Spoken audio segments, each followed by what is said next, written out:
السلام عليكم. اللهم صل وسلم وبارك على سيدنا محمد. يا صباح الجمال، يا صباح التفاؤل، يا صباح الامل، يا صباح كل حاجه حلوه على عيونكم اللي زي العسل. النهارده بقى يوم جديد وفيديو جديد. بس قبل ما نشوف الفيديو بتاعنا، يا ريت لو انتوا لسه جديد على القناه وما اشتركتوش انزلوا اشتركوا في القناه وفعلوا الجرس عشان يوصلك كل جديد. بس بقى رمضان خلص وبعد كده العيد جه وخلص. كل سنه وانتم طيبين، ويا رب كده تكونوا طالعين من العيد وانتم كلكم مبسوطين وفي اسعد حال. نرجع بقى لايامنا العاديه خالص اللي بعد رمضان. هنعمل ايه؟ اول حاجه هقول لكم، حبيت ان انا ارجع كده بذكرياتنا لورا. حبيت ان انا اعيش يوم فلاحي او يوم ريفي. هنعمل مع بعض الفطير المشلتت بطريقه سهله جدا، ويطلع كمان معاكي مورق بثلاث مكونات. هيطلع الفطير تحفه جدا. اول حاجه معانا كيلو من الدقيق، عندنا ميه للعجن، وعندنا كمان معلقه صغيره من الملح. هي دي الثلاث مكونات للفطير الاساسي الاقتصادي اللي هو بتاع زمان، من غير ما تعجنيه بلبن، من غير ما تعجنيه بنص لبن ونص ميه. لا، دي مش الفطير خالص. لا، الفطير بتاع امهاتنا وجدودنا وبتاع ستنا، بتاع الناس الحلوه بتوع زمان، بالدقيق والميه والملح بس. تمام. اول حاجه نزلت كده في العجان وعلى الدقيق وعليه رشه الملح في الميه، دوبتهم مع بعض، وبعد كده نزلت كده بشويه من الميه الدافيه. الدقيق بتاعي دي خد كوبايتين. دي دقيق كوثر. بصي يا حبيبتي، دي بيختلف عندي، في نوع ياخد سوائل وفي نوع بياخدش سوائل، في نوع بيتقبل السوائل، في نوع ما بيتقبلش. دي حسب نوع الدقيق اللي عندك. انا ما اقدرش ان انا احدد لك الدقيق اللي عندك هياخد قد ايه. تمام. حطي كوبايه بكوبايه وشوفي هياخد معاكي المقدار قد ايه. فضلت اعجن فيه لمده 5 دقايق. بعد كده ما ساب من البوله بتاعتي، تحس ان البوله بتاعتي اتعجنت او اتغسلت بمعنى اصح في العجين. هنا بقى عايزه الماده اللزقه اللي انتوا شايفينها دي، اللزقه دي اللي هيطلع معايا الفطير مورق وطري وحلو. تمام.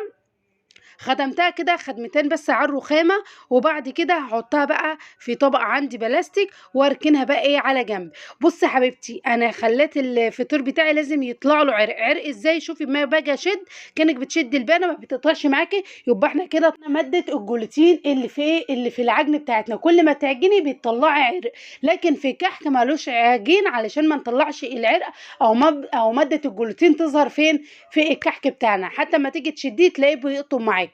تمام. حطيته في طبق بلاستيك كده وغطيته بكيس تلاجة، وبعد كده هركنه لمدة ربع ساعة. بعد ربع ساعة هنبتدي بقى نشتغل فيه. علشان يطلع معاكي النتيجة كويسة لازم تريحي العجينة. تمام. اول حاجه عندي كده صينيه، وهبتدي ان انا اديها كده دهنه من الزيت، وبعد كده هقطع الكيلو دي، او هقطع العجينه بتاعتي لثلاث كور. تمام. لو عندك صينيه متوسطه ممكن تعملها لاتنين، لو عندك الصينيه صغيره ممكن تعملها يا 3 يا 4 حسب مقاس الصواني اللي عندك. عندي الصواني بتاعتي 3 احجام مختلفه، يعني مش كلهم حجم واحد. عندي صينيه كبيره، صينيه وسط، صينيه صغيره. فهعمل الكيلو دي او العجينه هعملها ل3 كور، واحده كبيره واحده متوسطه واحده ايه صغيره. كل واحد حسب مقاس الصينيه. لو عندك بقى الصينيه اللي هي بتاع الفطير الكبيره خالص هيبقى يدوب على الكيلو. تمام. بعد كده ما قطعتها بقى 3 كور زي ما انتم شايفين، وخدت كده شويه من الزيت في الصينيه واركنها برده لمده ربع ساعه، عشان اما اجي افردها تتفرد معايا، بدل ما اجي افرد ترجع تاني كده مش هتكون ارتاحت معايا. فهسيبها ترتاح لمده ايه، نص ساعه. عندي كمان سمنه بلدي، عندك زبده، عندك نوع اي سمنه عندك استخدميه. بس كل ما يكون نوع السمنه نضيف كل ما يكون الطعم بتاع الفطير انضف واحلى، وطعمه كمان كده وانت بتاكليه تحسي بالسمنه البلدي. تمام. خلاص سيحتهم كده على النار، وجبت بقى طبق بلاستيك وبدات ان انا انزل بقى السمنه بعد ما سيحتها. وعندي كمان كوبايه من الزيت. تمام. دي زيت زيت نضيف، يعني مش زيت اللي هو الغالي، لا، بس عندي متوفر يعني الزيت النضيف واستخدمته. تمام. اهو زي ما انتم شايفين كده. بعد ما سيحته نزلت كوبايه ايه من السمنه. وكمان ما تخافيش، لا مش هينشفوا، لا ده بيطريه ويدوا له طعم. هنا كنت بسلم عليكم ازيكم عاملين ايه، وكنت بقول لكم كمان كل سنه وانتم طيبين. تمام. هنا بنتي لازم تحشر نفسها في كل حاجه، ما دام في عجين لازم تكون بنتي معايا، وما ينفعش يعدي فيديو في عجين من غير ما بنتي تاخد حته. يبقى يعني يبقى على الله سلامه، تعمل لي الدنيا منحه لو ما خدتش حته عجين. تمام. ادت لها حته كده وفضلت تفردها فين، على الطبليه. هنا كنت بوريكم قد ايه ان هو ارتاح. حطيت صبعي، الصبع ما دام علم مكانه وما رفعش يبقى هو كده العجينه او الكره معايا ارتاحت. تمام. هنا بقى كنت حطيت بقى الطبليه، مش عايزين عايزين نعيش جو ريفي لازم نظبط كل حاجه على الطبليه. تمام. ببتدي ان انا ارص بعد ما جهزت بقى كل حاجه، هركن بقى كده كل حاجه على جنب. والطبق الصغير دي قشطه كنت حاشاها من وش اللبن وبعينها، وما باجي استخدمها بقوم رايحه مطلعها. تمام. اول حاجه بدي كده مسحه الاول كده على الطبليه، وابتدي ان انا ادهن بقى الطبليه كلها بالدقيق عشان ما اجي افرد كرة الفطير تتفرد معايا بكل سهوله. عايزه اقول لكم حصل لي حته دي المشكله في الفيديو ده. انا بصراحه كنت لاخر لحظه ما كنتش هنزل الفيديو، وتعبت ساعتها في الفيديو ده، وهقول لكم ايه اللي حصل لي.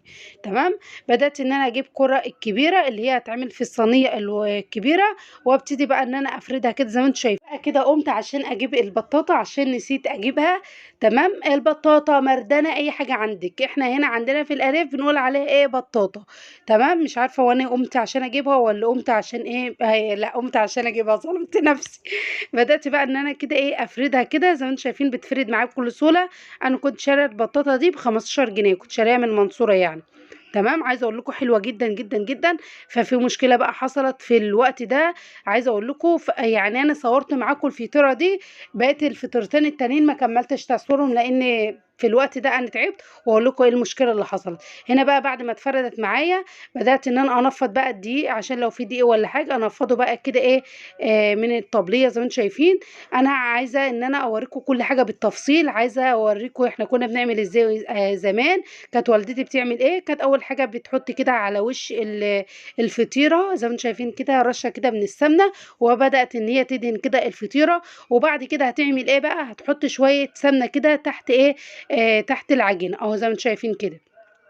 لما تحطي بقى تحت العجينه هتسهل معاكي ان هي تتفرد او تتورق معاكي بكل سهوله.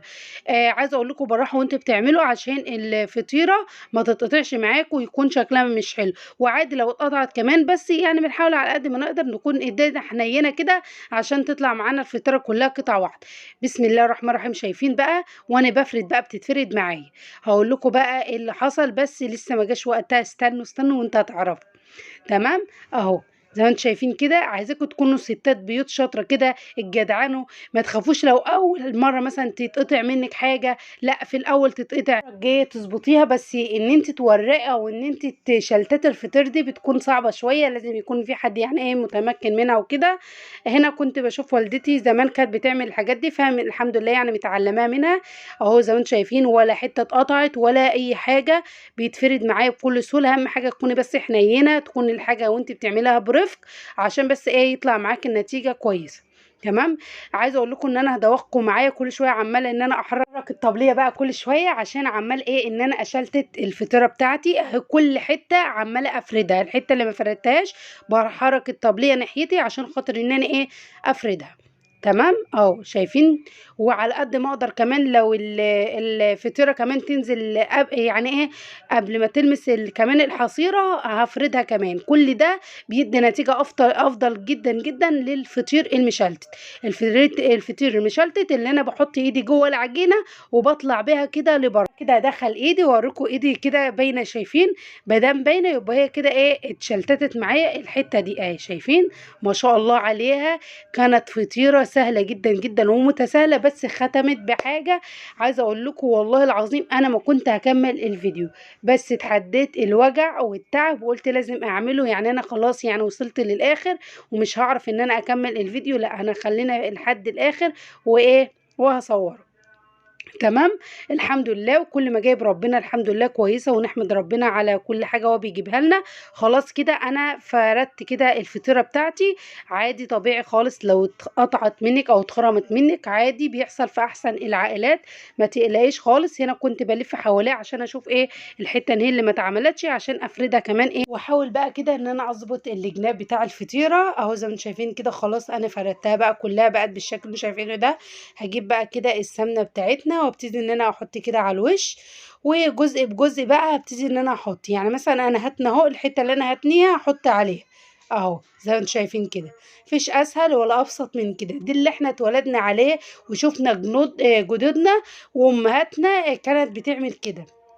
تمام. اللي يقول لك مثلا حطي السمنه واللي فيه اللور وابتدي افرديه بعد ما مثلا ربع ساعه، لا انا بصراحه ما حبيتش ان انا اعمل كده. حبيت ان انا اعيش عيشه اهلي او اعمل حاجه اللي انا اتربيت ووعيت عليها. تمام. بصوا بقى يا حلوين، هبتدي كل جزء احط عليه السمنه هتنيه اهو، شايفين كده زي ما انتم شايفين اهو.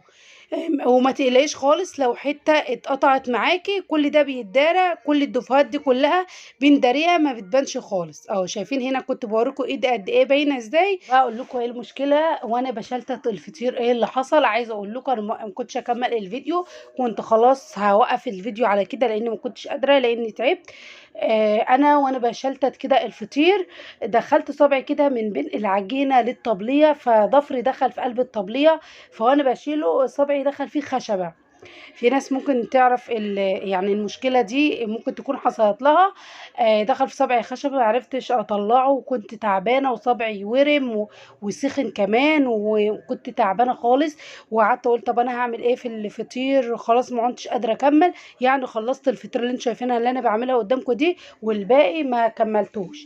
يعني الفطيرتين التانيين اللي كنت المفروض اصورهم معاكم ما صورتهمش، قلت كفايه واحده صورتها ووريتكم انا بعملها ازاي. حاجه كانت وجعاني لما كان في خشبه ما بين، بقى هقول لكم دخلت فين، ما بين الجلد ما بين اللحم والضافر. يعني دخلت في النص ما بين الضافر فوق والخشبه في النص واللحم من تحت جوه الضفر نفسه. ما انا كنتش عارفه اشيلها وقعدت احاول، وحتى قصيت نص كده الضفر عشان ان انا اشيلها ما عرفتش.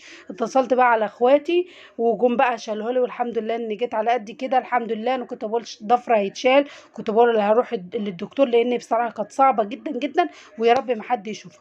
هنا بقى اخواتي جم قلت لهم بصوا انتوا عليكم بقى ان انتوا تفردوا لي بس الفطير على في الصينيه لاني مش قادره اعمل وايدي وجعني. قالوا خلاص ارتاحي انت واحنا هنكمل بدالك، ربنا يخليهم يا رب ويجعل اخواتي ظهر وسند يا رب، اللهم امين. هنا فردت كده الفطيره، وبعد كده عندي وش اللبن او قشطه كده طالعاه من اللبن، وحطيتها كده على وش الفطير عشان تديها لمعه وتديها طعم حلو. تمام. عملت بقى الثلاث فطاير كده فردتهم في قلب الصينيه، او بمعنى اصح اخواتي اللي عملوها. وبعد كده هم دخلوا بقى عشان يسووها كده في الفرن. كل بقى ما بتقب زي ما انتم شايفين كده ببتدي ان انا اصور لكم، شايفين من نجاح الفطير عشان تعرفي ان هو هيطلع معاكي حلو وجميل لما يطلع معاكي قابب. لو طلع معاكي قابب يبقى انت كنت شغاله شغل محترم، كمان شغاله شغل محترم، وكمان خدمت العجينه كويس.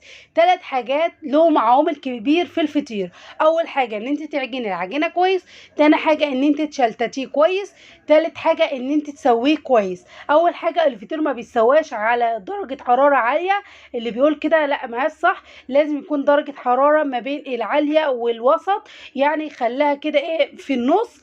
وكمان لو كمان عندك الفرن بيولع من تحت بس ولعي لحد ما ياخد لون، وبعد كده هتولعي الشوايه من فوق. لو بيولع من الاتنين هتولعي الجناب سهاري، وهتولعي من تحت يعني ايه درجه 200 بس، مش هيعلى من كده، ما تعليش عن كده. عليت عن كده هياخد لون من تحت ومش هيكون كمان استوى. وكمان لو هديتي النار من تحت هيكون عجينه من جوه وبرده مش هيكون استوى. فخليه ايه في حدود كده 200 180 حسب درجه الفرن عندك بتكون عامله ازاي، بس اوعي تعلي. هنا كل فطيره بدخلها بيطلع معايا قابب وزي العسل وزي الفل. تعالوا بقى اتفضلوا معانا كده. وعايزه اقول لكم الشارع كله كان ريحته فطير وحياه ربنا. تمام. خلاص بقى بيبتدي ياخد لون كده من فوق، هبتدي ان انا اطفي عليه. تمام. بعد بقى ما تطفي عليه هتعملي ايه، هتروحي في فوطه نظيفه وتغطيه لحد ما تخلصي كميه الفطير اللي عندك. هنا بقى الجبنه الحادقه والجبنه القديمه، الناس اللي ما تعرفهاش الجبنه القديمه اللي هي الجبنه الحادقه. هنا كنت بوريكم لونها، شايفين لونها غامق ازاي وطريه وكمان عامله زي الزبده. اتفضلوا بقى معانا جبنه حادقه، شايفين بقى الجمال. وهنا برضو كنت مخلله خيار حادق، وكمان اللهم صل وسلم قشر برتقان وقشر استفندي، وكمان فلفل اللي هو الاحمر العسل ده. وكمان قلنا ايه هاتي كمان خيار، يعني كنت عايزه خيارتين، كنت عايزه خياره واحده فقلت لها لا بصي بلاش خليها خيارتين ان شاء الله ايه ما حد حوش. شايفين بقى لون الفطير عامل ازاي، تحفه تحفه تحفه، لوحه فنيه بسم الله ما شاء الله، والريحه فظيعه. كل اللي داقه ما قالش كلمه وحشه عليه، بجد بجد تسلم ايدي. بصوا بقى هوريكم بقى من تحت لونه بسم الله كهرمان الله اكبر، العسل والسكر ده. كمان هوريكم كمان ايه التانية، شايفين بقى اللون كله لون واحد. انا بقى هجيب بقى المقص واوريكم بقى قطعه كده عشان ايه مش عايزين نهدر مثلث كده، واديكوا قد ايه ورق. شايفين التوريق، شايفين اكنك بتفتحي ايه كراسه. شايفين ايدك باينه ازاي، اعرفي ان كده ناجح معاكي. تعالوا بقى كده نحط بقى الاكل بقى مع بعض ونشوف هناكل ايه تاني. يلا بينا بقى. بسم الله ما شاء الله، بسم الله ما شاء الله. هنا بقى اختي بتقول لي ما تفتحي لنا التانية يا رقرة، فحبيت برضه ان انا افتحها. شايفين كل مورق كله كده سايب من بعضه، عسل عسل عسل. ايه العسل دي يا ناس؟ حبيت بقى ان انا ادوق كده حته قبل ايه، قبل ما ناكل. الله الله الله، تحفه. السمنه خفيفه مش تقيل، ما تكتريش في السمنه عشان ما يكونش تقيل على المعده وما تعرفيش تاكليه. حطيت بقى الجبنه الحادقه او الجبنه القديمه، وحطيت الفلفل والخيار والجبنه القريش، وكمان حطيت بقى شويه من الزيت. وحبينا بقى كده نظبط بقى الاكل بقى، دي الاكل بتاعنا. يلا بينا ناخده على الطبليه بقى، عشان نقعد كده قاعده كده ايه، قاعده عربي، ونقعد كده وناخد بقى الاكل العسل والسكر ده. لو عندك بقى ارض، عندك مثلا سطح، خدي الاكل دي واطلعي بقى فوق السطح نضيف. الروح بتاع زمان. شمي كده الأراضي وصوت الزرع كده وهو بيعمل الصوت قدامك، والخضرة والحاجات. بصراحة أنا كان نفسي إن أنا أخد الأكل ده وأروح بيه في الأرض، بس يلا بقى. ما فيش مشكلة. تمام، خلصت بقى كده ورصيت بقى الأكل بتاعنا البسيط التقليدي الاقتصادي بتوع الناس زمان، بتوع الناس الحلوة، بتوع الناس الطيبة. دي بقى كان فيديو النهاردة، يا رب يكون عجبكم وقدرت أفيدكم. ويا رب كده لو معلومة بسيطة، حاجة بسيطة ما كنتش تعرفها وسمعتها مني وحبيت ان انت تجربيه ويطلع معاكي كده، يا رب كده مورق ويطلع معاكي حلو. دي كان الفيديو النهارده. ما تنسيش تشتركي في القناة وتفعلي الجرس عشان يوصلك كل جديد مني. دمتم في رعاية الله وحفظ الله. وربنا يحسن ما بين ايديكم. سلام.